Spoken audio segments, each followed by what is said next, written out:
This is Agriculture Today, and I'm Shelby Varner with the K-State Radio Network.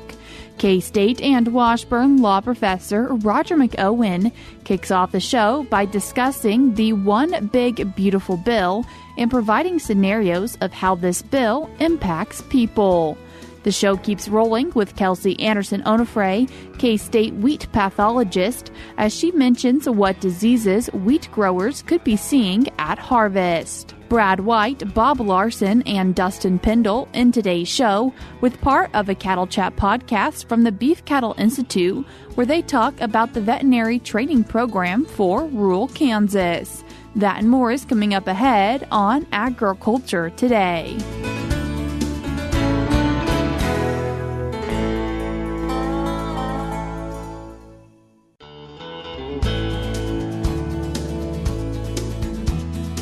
You're tuned in to Agriculture Today, and we start our Wednesday show talking about the One Big Beautiful Bill with K-State and Washburn law professor Roger McEowen. Roger, thanks for joining us today. Well, good to be with you again, Shelby. Roger, we've previously talked about this reconciliation bill, the One Big Beautiful Bill, but can you remind us, what is it? Well, it's 940 pages as it's coming out of the Senate, and 384 of those pages deal with tax issues. So this is primarily a tax bill. Almost 40% of it, actually over 40% of it, are tax provisions. And the cornerstone of that, the foundational aspect of that, is it continues existing tax law. So where we're at right now, under the Tax Cuts and Jobs Act, a lot of those provisions are set to expire at the end of 2025 unless Congress can continue those provisions. And that's what this bill does, plus add some of the president's priorities that were mentioned on the campaign trail, such as no tax on tips and no tax on overtime and being able to deduct interest payments on U.S.-made automobiles and some other things. So this is very major tax legislation. If this doesn't get through, then everybody up and down the income tax bracket range, everybody's going to get a tax increase. You mentioned that there's 940 pages and 384 of those are related to taxes. Is this a common size for a bill? It's a pretty common size for reconciliation bills. I've seen them be bigger than this, but 384 pages of tax. It's Title VII of this bill, and that's actually in the realm of stuff that I work with. That's pretty manageable for us. So it's not unusual to see this in big reconciliation bills. And the politics of things in D.C., that's just the way they have to cobble things together because they don't have enough of a majority to get past the filibuster rule in the Senate. So they have to do what's known as reconciliation to be able to pass something on just a 51-vote margin. So you only got a 3-vote margin in the Senate for the Republicans. It's 53-47. So they could lose up to 3 senators. We know there won't be any Democrats that vote for this. And so there won't be anybody that crosses the aisle. If the Republicans lose 3, then that's the max, because then you'd have to have the vice president come in and break the tie. So that's how thin things are, but that's how this process plays out in the Senate. And what portions of that Tax Cuts and Jobs Act are we really looking at when we look at this One Big Beautiful Bill?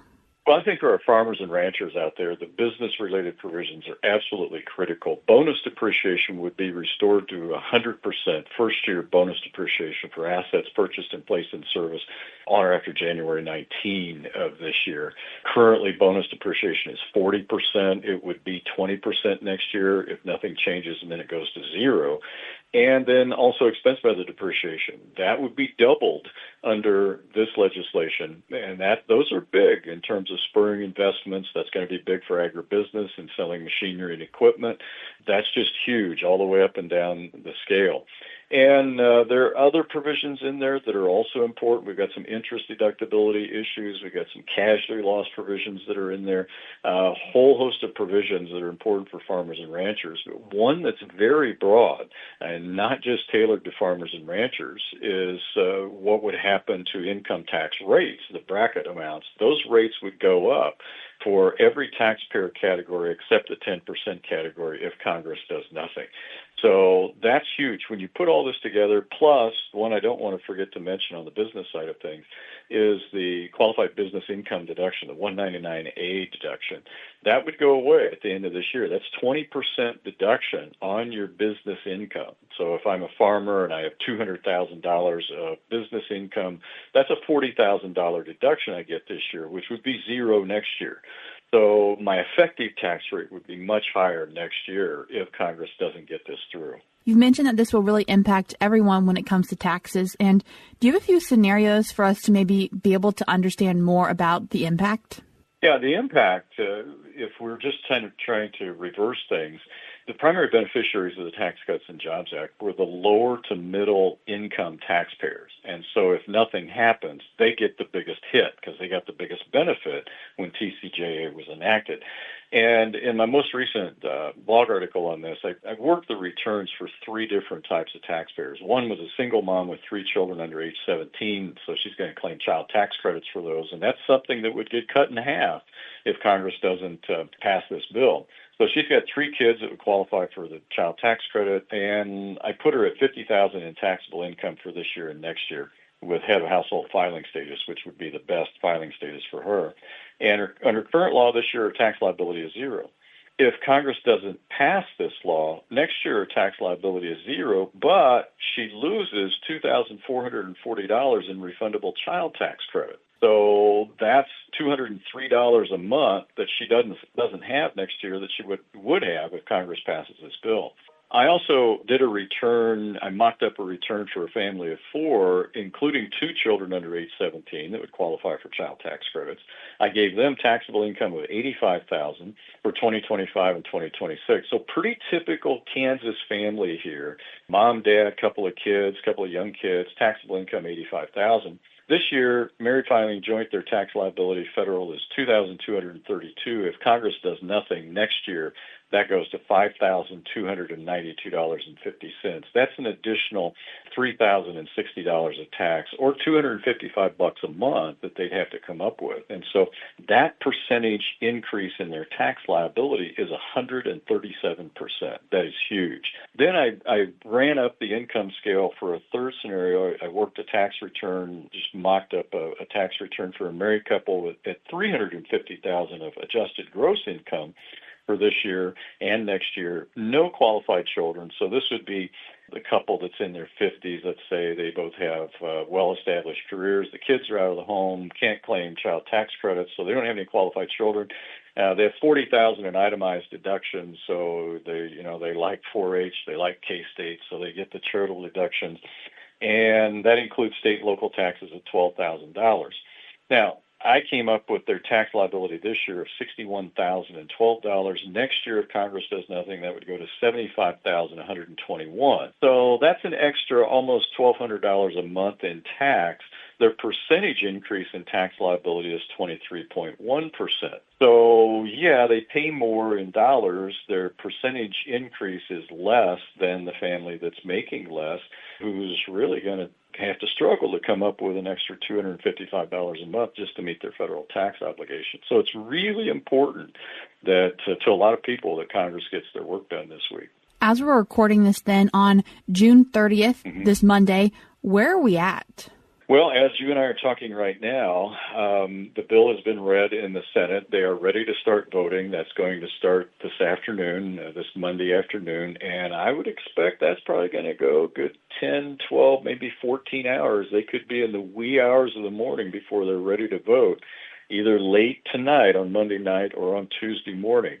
So as people are listening to this on Wednesday, the vote may have already occurred or is ready to occur, and then the bill gets kicked back to the House. And because the Senate bill is different than the House has a decision as to what to do with it. They either wait this thing out, they go to conference committee, they go through the standard waiting period, or they waive that and they say, we're good with what the Senate does. And as I'm looking at this, I'd say about 85, almost 90% of the Senate bill is like the House bill. And so the representatives are going to have to make a decision. Do we accept that and move forward and pass it?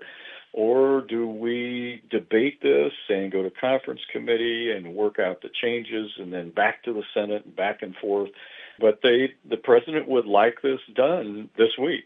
And this is one thing you see in a leader that's run a business. He knows he has to set a deadline. And you and I know this. If we're operating under a deadline, then we get stuff done. If the executive here doesn't set a deadline, then the tendency is for the underlings, the Congress in this instance, to take their time and get this done. So you got the pressure by the executive to get something to him. Now, he said just over the weekend, he said, it's okay if they don't make July 4, but we need to get this done. So there still is that pressure to get this done, and definitely get it done in July before they go on an extended summer recess, because if they don't get it done in July, then we are late in the game at that point in time. So let's get this thing done one way or the other so we know what the rules are going to be. Roger, why is this bill potentially being done in July way different than when it's normally done? Well, I'm really glad, Shelby, that we're having this conversation here on June 30th as you and I are discussing this. What's been the history in the past is Congress has waited until the fall to even start doing reconciliation. Then we don't even get a bill until shortly before Christmas. And that is just nerve-wracking. It's terrible for practitioners trying to advise clients. It's bad for somebody like me that's trying to advise practitioners as to how to advise clients. And it's horrible for the IRS that has to then redo forms. You can end up with a late filing season, and it just becomes an absolute headache for everyone. So actually, I'm real glad we're having this conversation now. And we might see, some of the farm-related provisions are also in here. That's unusual. We usually do a separate farm bill, but they are trying to do some of that in this bill too. So we may get a couple of things here in the next few days, or we may not. We'll have to see. Roger, I appreciate you taking the time to join us today. Thanks again, Shelby. Much appreciated. That was K-State and Washburn law professor Roger McEowen. We're cutting to a short break now, but we'll be right back.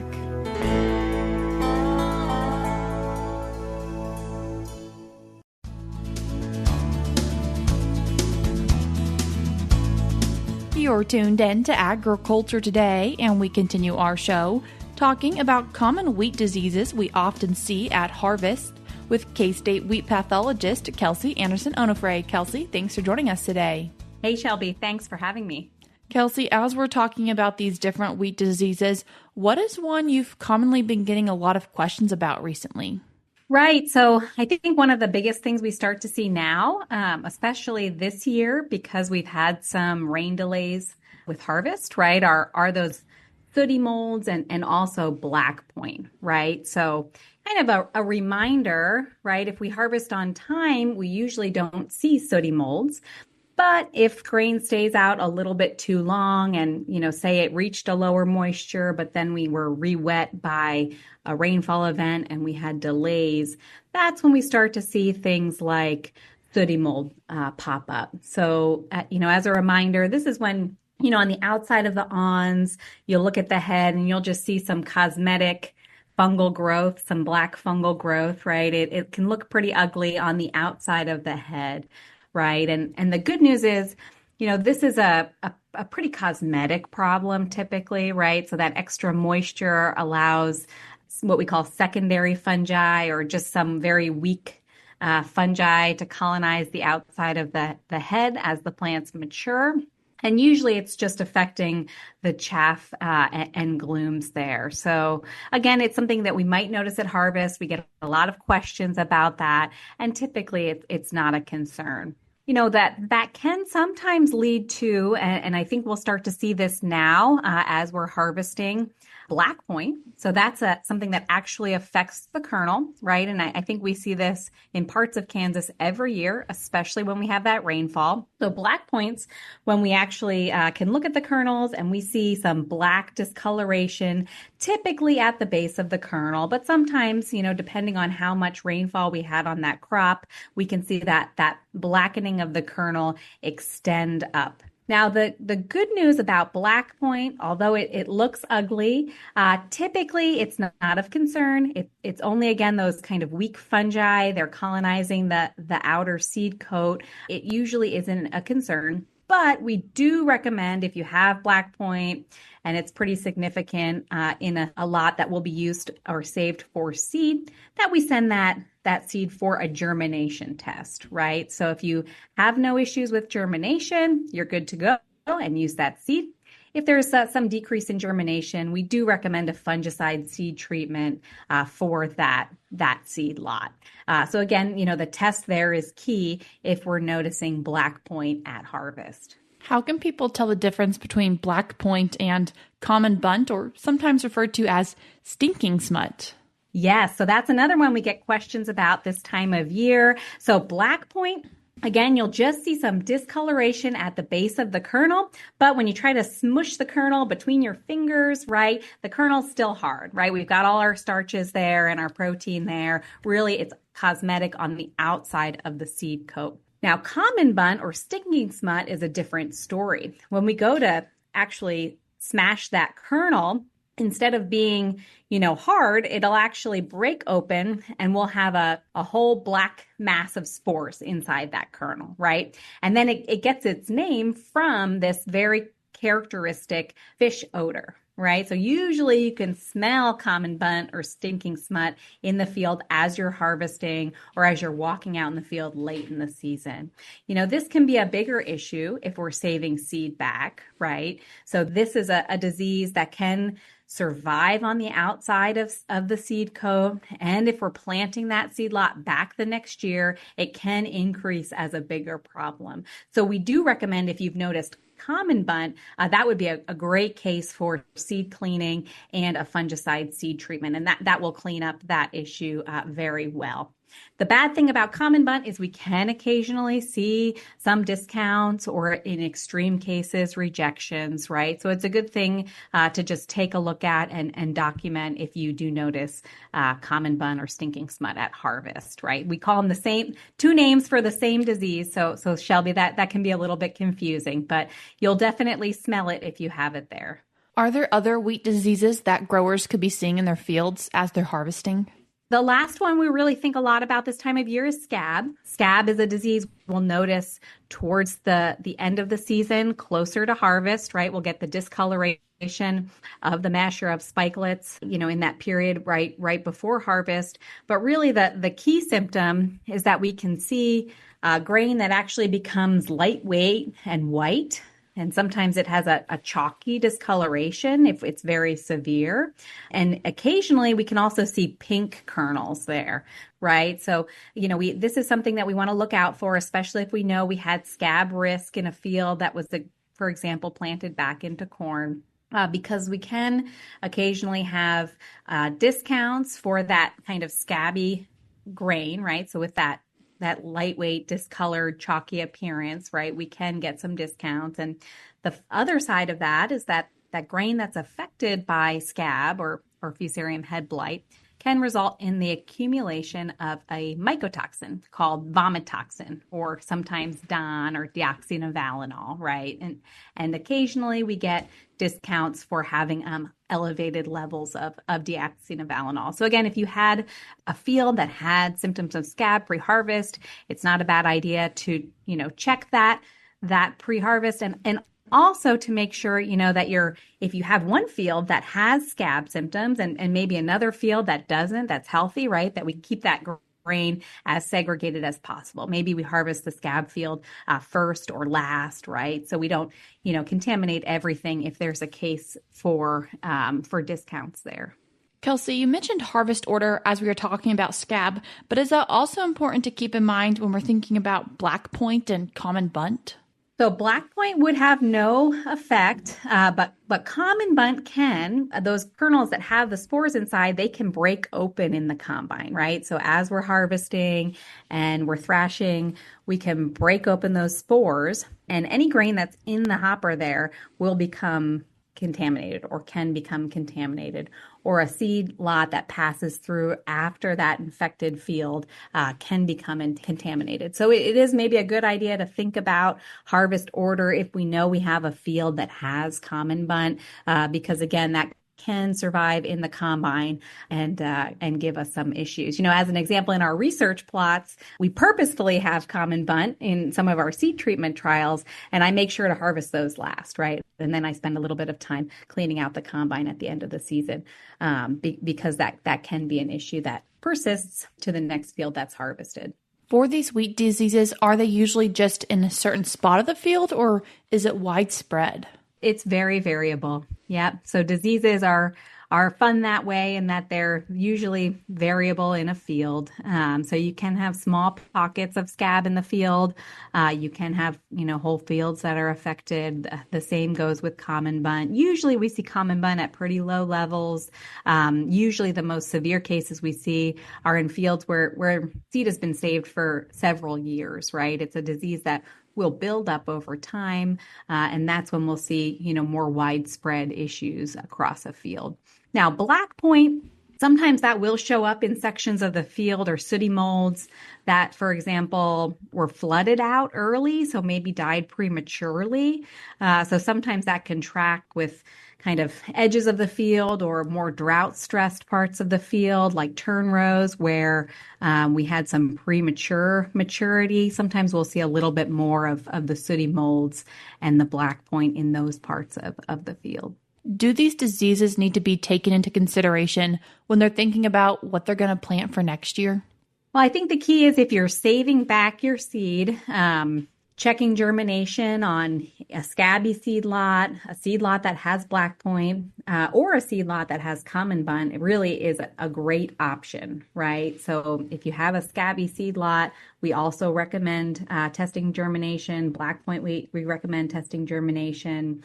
And common bunt, it wouldn't have as big of an effect on germination, but we certainly recommend a fungicide seed treatment in that case, right? So again, that will affect seed, especially if we're saving seed back. Now, the other component, especially if we're thinking about scab management, is variety selection going into next season. So that's a disease that can really persist in fields, right, in crop residue or in corn residue, and can become an issue in subsequent seasons, next season. So, if you did have a scab issue this year, this would be a good time to double check variety resistance and pick a variety that has a better scab tolerance than maybe what you chose last year. And we do have a handful of varieties.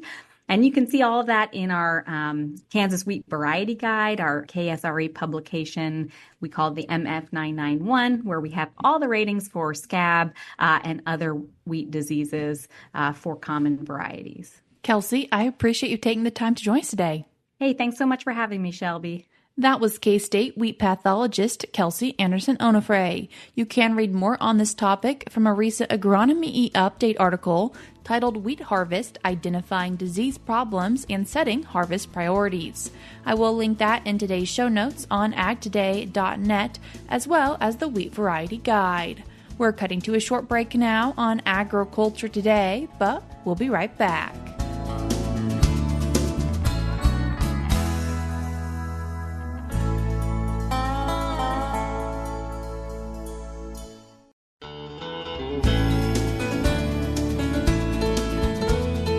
You're tuned in to Agriculture Today. I'm Madeline Drake, in for Shelby Varner. And we continue our show with K-State's Bob Larson, Dustin Pendell, and Brad White on the Beef Cattle Institute's Cattle Chat podcast. Bob, you just got back from a program called the Veterinary Training Program for Rural Kansas, or VTPRK for short, and you just got back from a tour with some of those students. Tell us a little bit about that program and what did you guys do on your tour? So the Veterinary Training Program for Rural Kansas was set up from funding from the Kansas legislature. Actually, the first class of veterinary students to graduate was in 2010. And so the funding came in 2006, so, got them through that school.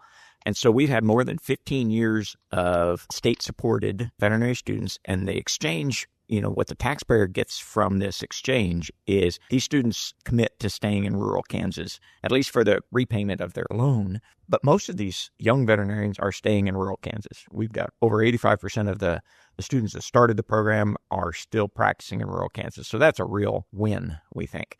And so a couple of things. It's not just a scholarship, though. It's not just monetary support for veterinarians that want to go into rural communities. We also spend a lot of time with these students and other students at K-State that are interested in rural practice to really talk about the skills that they're going to need. So some business skills, the client communication, just all the aspects beyond just, getting a diagnosis right and an effective treatment planned that really go to success as a rural practitioner. And so that was the goal of this tour. We visited a number of different veterinary clinics, and we visited and those veterinarians a lot of times took us then to some of their clients. And we just talked about what it was like to be a rural practitioner, the skills that are needed, communication skills, the medical skills, all of the types of things so that these students can start preparing for success in this role. So you say this has been going on for about 15 years. So over those 15 years, this program has evolved and changed. What kind of changes have you made in this program? A couple of things. One is it has grown a little bit. A couple of years ago, we went back to the legislature provided funding. So at the beginning, we had scholarships for 5 students per year. Now we have enough for 6.5, which means some years it's 6 and some years it's 7 students that get the scholarships. So we've got a little bit more funding there. The other thing that we've done, and we have monthly meetings with the students, and we will have them Zoom with a private practitioner somewhere, mostly in Kansas, but we pulled veterinarians from other states as well. And it's really about just as many opportunities for these students to interact with successful practitioners in rural communities.